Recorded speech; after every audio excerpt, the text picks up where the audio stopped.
দেখেছি আমার জেল জীবনের 3টা বছর ফাঁসির কন্ডেম সেলের ভেতরে আমি দেখেছি বাস্তবতা। এই 1628 জন কম বেশি এরা জুলুমের সাথে জড়িত। কেউ সরাসরি জালেম, কেউ জালেমের দোসর।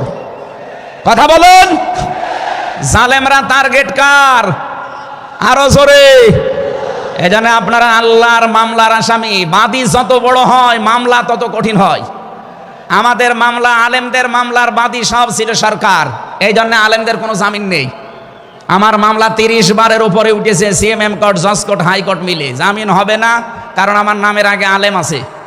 আমার নামের আগে যদি লয় দীর্ঘি গোয়া থাকতো, আমি 3 বছর না 3 দিনও আমার জেলে থাকা লাগতো না। আমাকে ধরার পরে তারা অফার দিয়েছিল, যা যা বলতে বলি এইগুলো শুধু বলবেন, কালকে আপনাকে আমরা ছেড়ে দেব না। এত মিথ্যা কথা বলা আমার দ্বারা সম্ভব না। বলে তাহলে যান। এই যে দিয়ে দিল, ন্যায় বিচার কায়েম হচ্ছে দেশে, এই কথা তারা মানুষকে শোনাতো। পুরাটাই চলেছে 15.5 বছরে, পুরা অবিচার আর অন্যায়। এই জন্য যারা আল্লাহর মামলার আসামি, আপনি ভাবতে পারেন বিষয়টা কত কত বড় বিষয়। আল্লাহ নিজে মামলার বাদী, নিজে বিচারপতি, নিজে রায় দেবেন।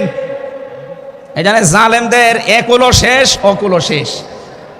মানুষ হিসাবে আমরা মানুষকে সামনে সম্মান দিয়ে চলবো ইনশাআল্লাহ। দরুদ আর সালাম পড়ছি আমাদের নবী, মানবতার মহান শিক্ষক মুহাম্মদুর রাসূলুল্লাহ সাল্লাল্লাহু আলাইহি ওয়াসাল্লামের প্রতি।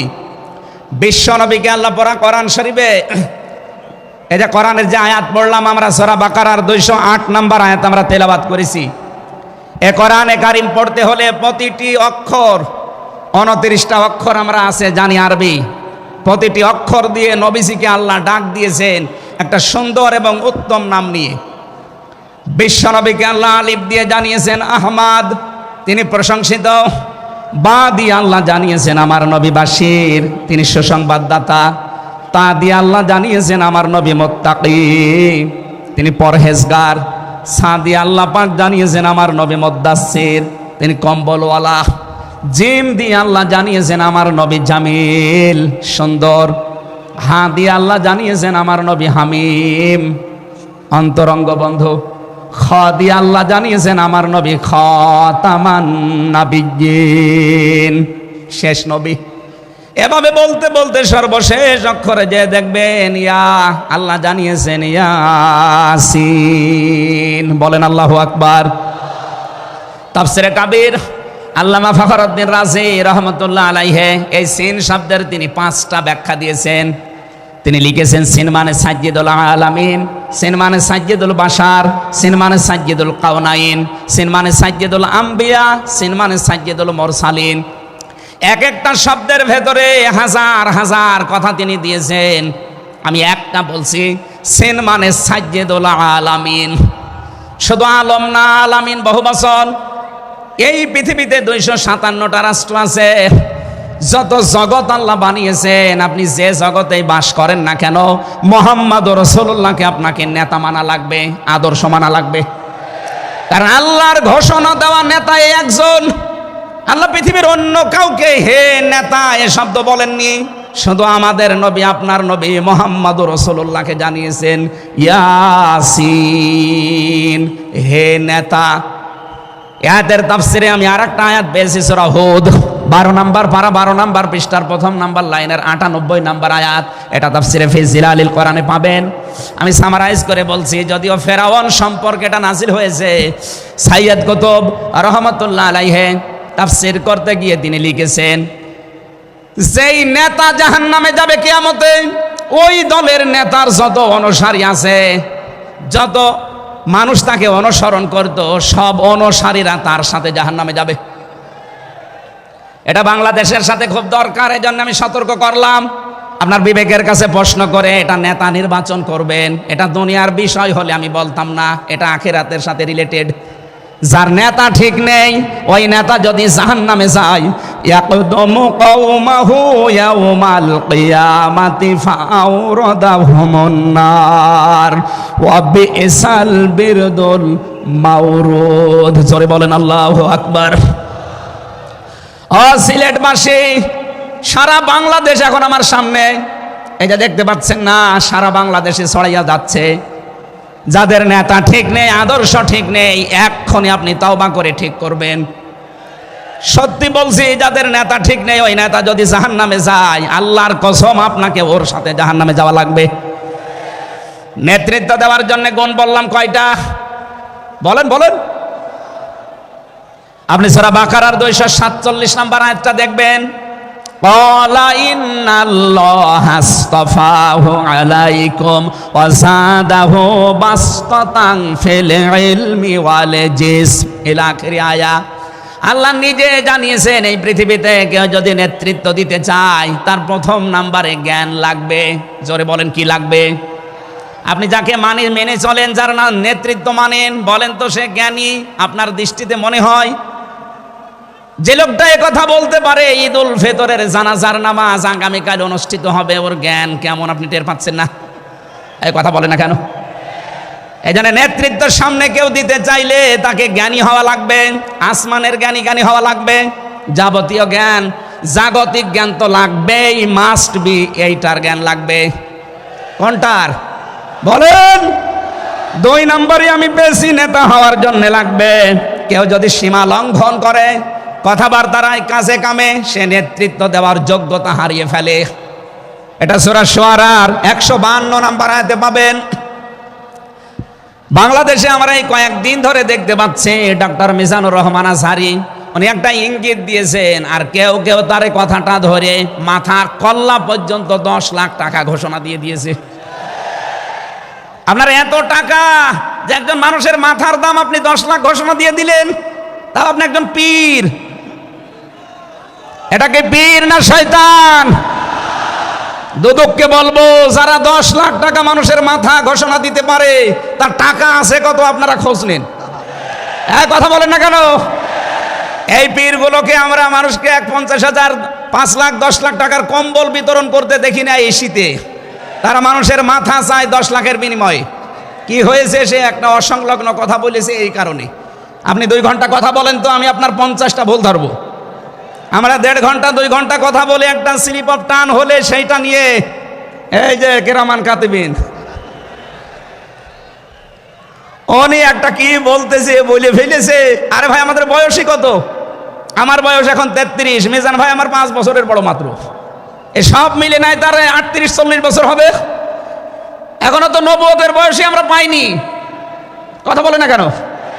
নবীকে আল্লাহ 40 বছরের আগে নবুয়ত দেয়নি, আমরা তো সে বয়সে এখন মানে পার হতে পারিনি। 2-1টা কথা এদিকে ওদিকে হলে আপনারা মাথা 10 লাখ টাকা, মাথা কি এত ফ্রি? বলেন। কেউ কেউ অলরেডি আবার বলেছে এরা ধর্ম ব্যবসায়ী। এই কথা যেই লোকটা জানিয়েছে মিজানুর রহমান আজহারির নাম নিয়ে, যে এটা ধর্ম ব্যবসায়ী, আপনার ঈমান চলে গেছে। কারণ মিজানুর রহমান আজহারির নামের আগে একজন আলেম লেখা আছে, আল উলামা ওয়ারাসাতুল আম্বিয়া, আলেমরা নবীর ওয়ারিস। এই কথা বলেন না কেন? অনেক বড় দায়িত্ব তার মাথার উপরে। নবী যে জানিয়েছেন, আনা খাতামান নাবিয়্যিন লা নাবিয়্যা বাদি, আমি শেষ নবী, আমার পরে কোনো নবী নেই। এ কথার ভেতরে একটা ইঙ্গিত আছে, নবী শেষ, তারপরে নবী নেই। অথচ আদম নবী থেকে শুরু করে হযরত ঈসা নবী পর্যন্ত আমরা দেখেছি এক নবী শেষ হওয়ার পরে আর এক নবীর উপরে এ দায়িত্ব এসে পড়তো। উম্মতের দায়িত্ব ভার নবীরা নিত, কিন্তু এখন তো নবী নেই। যেহেতু ওনার ঘোষণা, আমার পরে আর কোনো নবী নেই, আমি শেষ নবী, এই হিসাবে নবীজি জানিয়েছেন আল উলামা ওয়ারাসাতুল আম্বিয়া, আমি থাকবো না, কিন্তু আলেম থাকবে, এরাই আমার ওয়ারিস, এরাই আমার স্থলাভিষিক্ত। নবীর উপরে কথা বললে যেমন আমল আখলাক আল্লাহ নষ্ট করে দেয়, আলেমদের বিরুদ্ধে, আলেমদের উপরে কারো যদি কথা যায়, তার পেছনের আল্লাহ সব নষ্ট করে দেবে। অহুম লা ইয়াশউরুন, কখন যে নষ্ট হয়ে যাবে আপনি টেরও পাবেন না। এই জন্যে সীমা লঙ্ঘন করা যাবে না, কথা এবং আচরণে আপনারা সাবধান থাকবেন। যারা এই সীমা লঙ্ঘনগুলো করছেন, কাদের ইঙ্গিতে করছেন আমরা কিন্তু জানি। মাঝে মাঝে দাদারা এসে আপনাদের কান পড়া দিয়ে যায়, আর আপনারা তখন উল্টাপাল্টা কথা বলতে থাকেন। কেউ না জানলে দেশের আলেমরা কিন্তু আগেই টের পায়, কারণ এরা তাহাজ্জুদের নামাজের সেজদায় আমার আল্লাহর সাথে কথা বলে। কথা বলেন না কেন?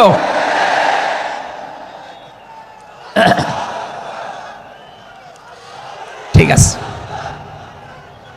এই জন্য যারাই যা কথা বলবে না কেন, কারো কান পড়ায় কান দিয়ে সীমা লঙ্ঘন করবেন না। আমি আশা করি কি বোঝাতে চাই আপনি বুঝেছেন। নেতৃত্ব দিতে হলে সীমার ভেতরে থাকবেন।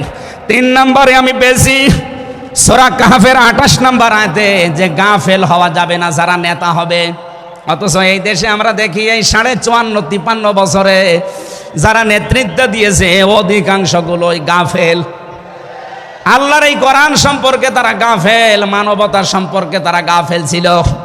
4 নাম্বারটাই বেশি সূরা নিসা, এইটা আমার মনে হয় না বলাই ভালো। না, এইটা বললে সমস্যা আছে। আমি শুধু আয়াত বলে দিচ্ছি, বাড়ি যে মিলান আমি বাংলাও বলবো না। সূরা নিসা 5 নাম্বার পারার 2 নাম্বার পৃষ্ঠার 11 নাম্বার লাইনের 34 নাম্বার আয়াত। আল্লাহ রাব্বুল আলামিন, বাংলা বলবো, আর রিজালু কাওয়ামুনা আলান নিসা, নেতা হবে পুরুষ, মহিলা নেতা হতে পারবে না। এটা একটু আস্তে বলেন, আমার ভয় করে। এই জন্য আমরা সামনে যারা নেতা হবে তারা যেন পুরুষ হয়। কথা বলেন ঠিক কিনা? নবীজি জানিয়েছেন লা ইউফলিহা কওমুন, ওই জাতি কখনো সফল হতে পারে না যে জাতির নেতৃত্বে কোনো মহিলা বসে আছে। আমার এই হাদিসটা 100 ভাগ বিশ্বাস হয়, আপনাদের না 98 ভাগ? এই হাদিস 100 ভাগ বিশ্বাস করেন কারা দেখি? লিল্লাহে তাকবীর। এই দেখেন তো, হাত তোলেনি কে? আলহামদুলিল্লাহ। ঠিক আছে, বসেন বসেন বসেন, তাফসীর মাহফিলে বসেন।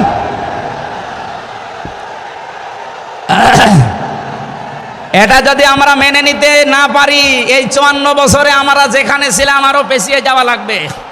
এই জন্য আমরা সামনে এগিয়ে যেতে চাই। কোরআনের সূরা নিসার 34 নম্বর আয়াত, সামনে যদি নেতা হয় পুরুষ মানুষ হবে ইনশাআল্লাহ। আরো জোরে বলেন ঠিক কিনা? 5 নাম্বার পেয়েছি সূরা বাকারা 124 নম্বর আয়াত, কোন জালেম নেতা হতে পারবে না। আমাদের জাতির পিতা হযরত ইব্রাহিম আলাইহিস সালামকে দিয়ে আল্লাহ উদাহরণ দিয়েছেন। আপনি সূরা বাকারার 124 নম্বর আয়াতটা পড়ে নেবেন। সুতরাং যারা জালেম হবেন সামনে তাদের নেতৃত্বে আসার দরকার নেই, আপনি ভিক্ষা করে খান। এক কথা বলেন না কেন? আমরা অনেককেই দেখতে পাচ্ছি এই যে দ্বিতীয় স্বাধীনতার পর থেকে অনেকেই জুলুম আরম্ভ করেছেন। আপনারা থামবেন, আমরা সবাই মাজলুম এই দেশে, শুধু ওই 14 দল বাদ দিয়ে। সুতরাং আমরা এই মাজলুমগুলো যেন আবার জালেম হয়ে না যায়, তাহলে নেতৃত্ব দেওয়ার যোগ্যতা আমরা হারিয়ে ফেলবো। আল্লাহ যেন আমাদেরকে বাঁচান, বলেন আমিন। সূরা বাকারা আয়াত নাম্বার 208। আমরা একটা মাত্র আয়াত থেকে আজকে তাফসীর করার জন্য বসছি, আমার নির্ধারিত সময় পর্যন্ত যাব।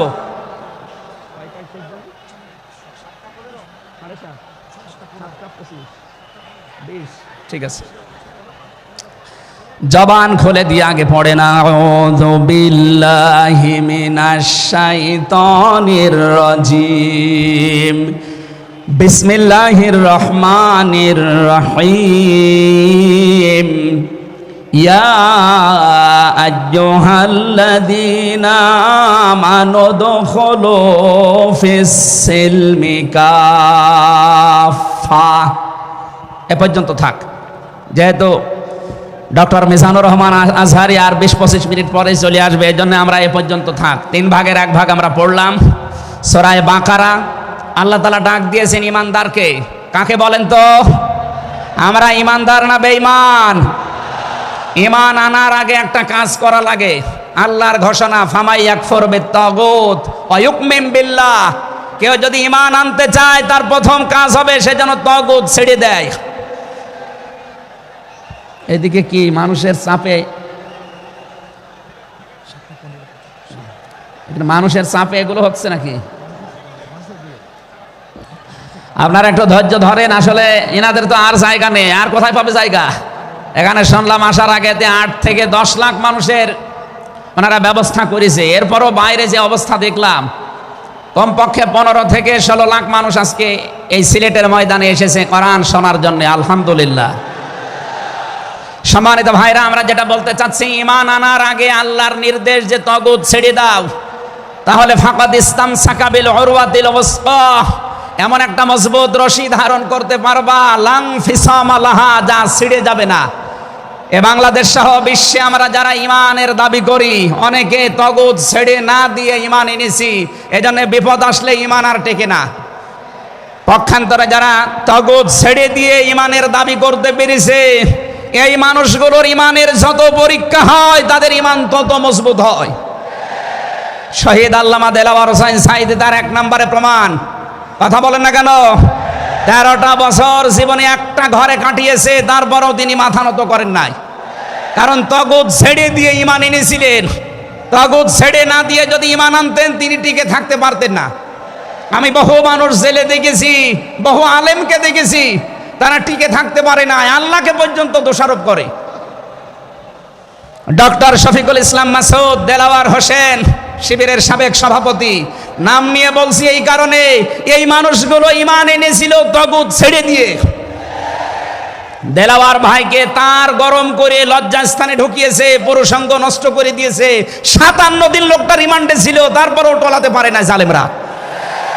কিন্তু যারা ইমান এনেছে তগুতের সাথে মিল মহাব্বত রেখে, আপনি তাকান, আগস্টের 5 তারিখের পরে তারা অনেকেই বেঈমান হয়ে গেছে। জাতীয় মসজিদের সাবেক ইমাম, কথা বলে না কেন? 5 তারিখের পরে পালিয়েছে, পৃথিবীর ইতিহাস পাল্টিয়ে দিয়েছে। জাতীয় মসজিদের ইমাম পালিয়ে যায়, এটা একটা লজ্জা না? এমপিরা নাই পালিয়ে গেল, আপনি কেন পালাবেন? কিছুদিন পরে জোর করে এসেছিল, ইমামতি আবার করব, জনগণ জুতা দিয়ে পিটিয়েছে। পরের দিন স্ট্যাটাস দিয়েছে, জনগণ জুতা দিয়ে পিটিয়েছে, তাই কি আমার গায়ে লাগেনি। মানুষ কত নিচে নামতে পারে। তার বাবা তো একজন ভালো মানুষ ছিল, একজন আলেম ছিল, কি এসেছে আল্লাহ জানে। একটা জালেমাকে সে নাম দিয়েছে কওমি জননী। এই নামটা যেই দিন দেয় সেদিন জেলখানায় ওনার নামে বদদোয়া হয়েছে। মাওলানা মামুনুল হক সহ যত আলেম ছিল আমরা এক জায়গায়, ওনারা বলছিল যে করল কি হেফাজত ইসলামের 13 সালে এতগুলো মানুষ হত্যাকারী যার হাতে রক্ত লেগে আছে, আর সেই লোকটাকে নাম দিয়ে দিল কওমি জননী। আমাদের মাথা কাটা গেল। এরকম হাজারো আলেম, হাজারো পীর, হাজারো মুসলমানের দেশে ইমান রাখতে পারে নাই, কারণ তগুতের সাথে সম্পর্ক রেখে ইমানের দাবি করত। আল্লাহ বলেন ইমান আনতে হলে আগে তগুত ছেড়ে দাও, এরপরে ইমানের দাবি করো। উদখুলু ফিস সিলমি কাফা, ইমানদার যারা তারা প্রবেশ করো পুরাপুরি ভাবে ইসলামের। এখানে সিলমন বা সালমন, সিনের উপরে জবর দিলে হয় সালমন মানে শান্তি, সিনের নিচে জের দিলে হয় সিলমন মানে ইসলাম। আল্লাহ রাব্বুল আলামিন ইমানদারকে ডাক দিয়ে জানিয়েছে তোমরা প্রবেশ করো। যেহেতু সিলমনটা আছে, এই জন্য ইসলাম নেওয়া লাগবে। আমি যতগুলো তাফসীর বিশ্ববিদ্যালয়ে থাকাকালীন মিলিয়েছিলাম এই সিলমন দিয়ে। আমি ভার্সিটিতে থাকাকালীন প্রায় 42টার উপরে এক জায়গায় মিলিয়েছি, যে দেখি সবাই কি বলে। প্রত্যেক মুফাসসির এখানে শান্তি না, এখানে নিয়েছেন তারা ইসলাম অর্থে তোমরা পুরাপুরি ইসলামে প্রবেশ করো। এখন আমরা যদি প্রশ্ন করি পুরাপুরি ইসলামে প্রবেশ করার অর্থ কি, কোরআন শরীফ থেকে আমরা ব্যাখ্যা বিশ্লেষণ দিয়েছি যে 5টা বিষয় যখন দেখবেন আপনার ভেতরে আছে, তখন বুঝবেন আমি পুরাপুরি ইসলামে প্রবেশ করেছি। জোরে বলেন সুবহানাল্লাহ।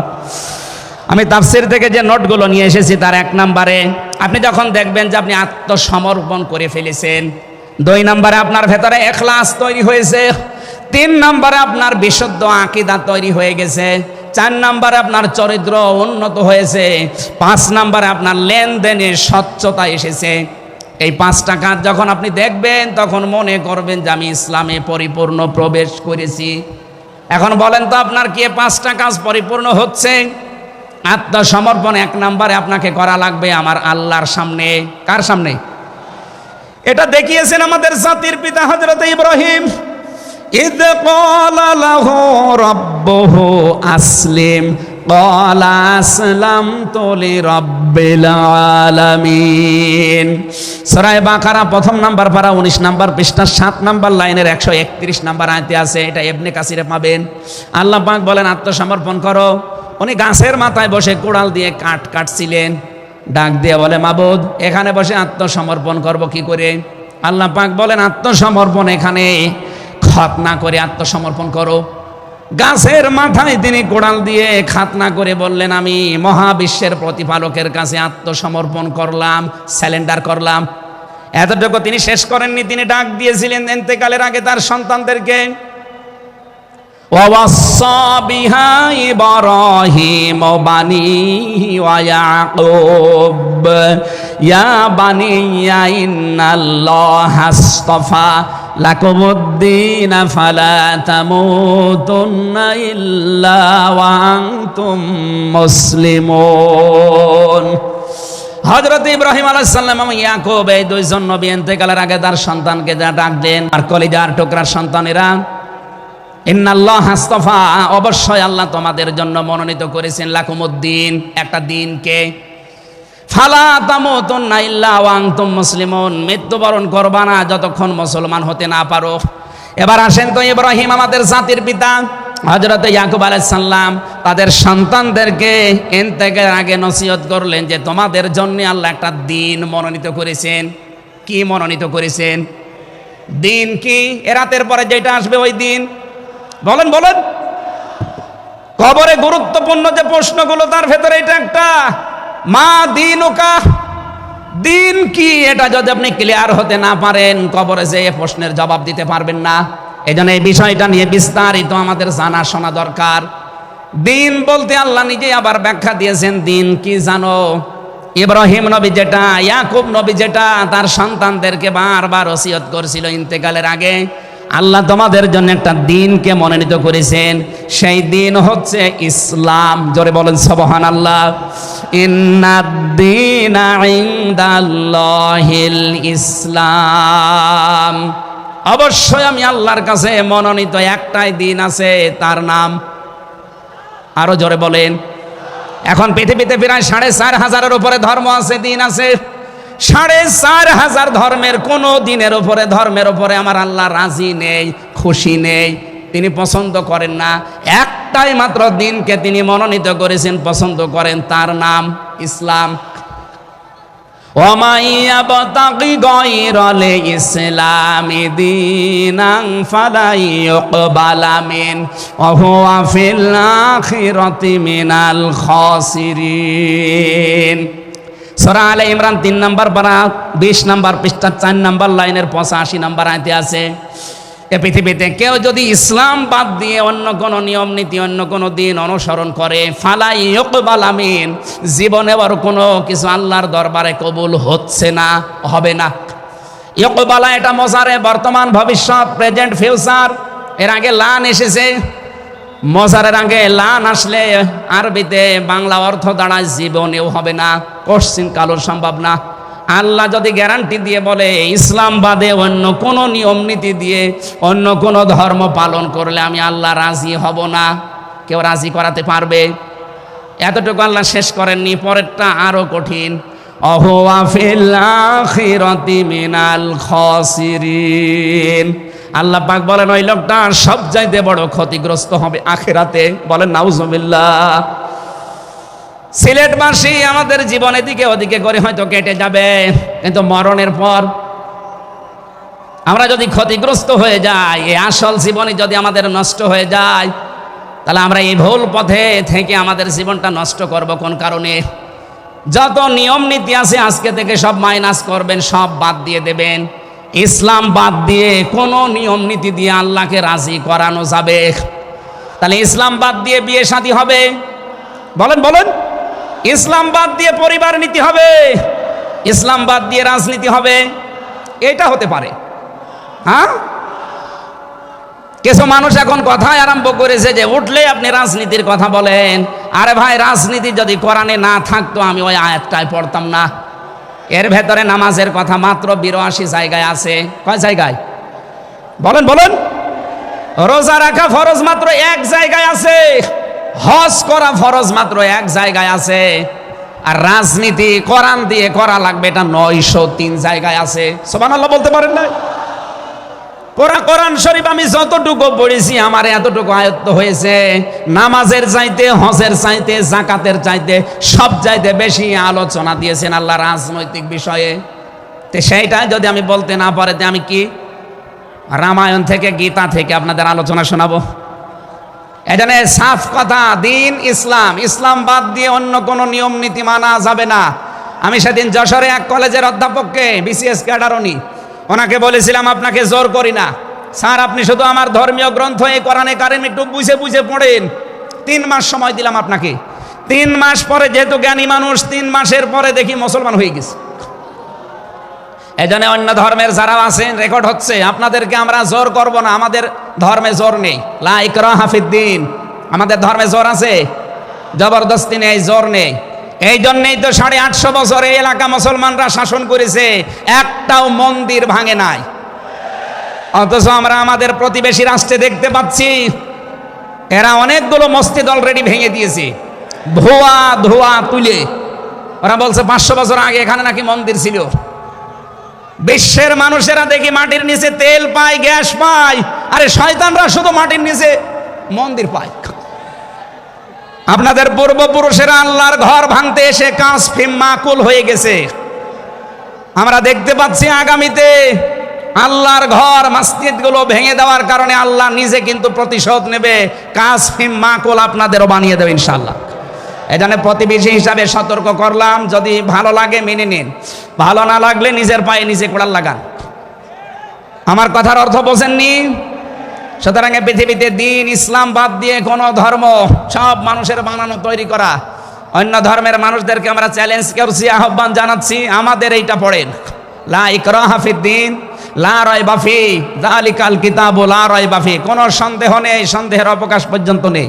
এখানে আসেন, যদি মনটা আপনার ভালো থাকে, টনি বেলারের শালিকা লরেন বুথকে যেভাবে হেদায়েত দিয়েছে আপনাকেও দিতে পারবে ইনশাআল্লাহ। সেই আহ্বান রেখে, এখনো যেহেতু 4টা অর্থ ছিল, আপনি যে ইসলামে প্রবেশ করেছেন তার দ্বিতীয় অর্থ আপনি দেখবেন যে আপনার ভেতরে ইখলাস আছে কিনা, আপনি কি লোক দেখানো কাজ করেন না আল্লাহর জন্য করেন, এইটা দেখবেন। 3 নম্বর, আপনার আকীদা শুদ্ধ আছে কিনা। আজ এই দেশের একটা মাসলুম সংগঠনের উপরে একটা তহমত দেওয়া হয় যে এদের আকীদা ঠিক নেই। আপনার আকীদা কত ভালো, আমি নিচে নামলাম না। 4 নম্বরে, উন্নত চরিত্রের অধিকারী হওয়া লাগবে, আর এটা নিতে হবে মুহাম্মদ রাসূলুল্লাহর কাছ থেকে।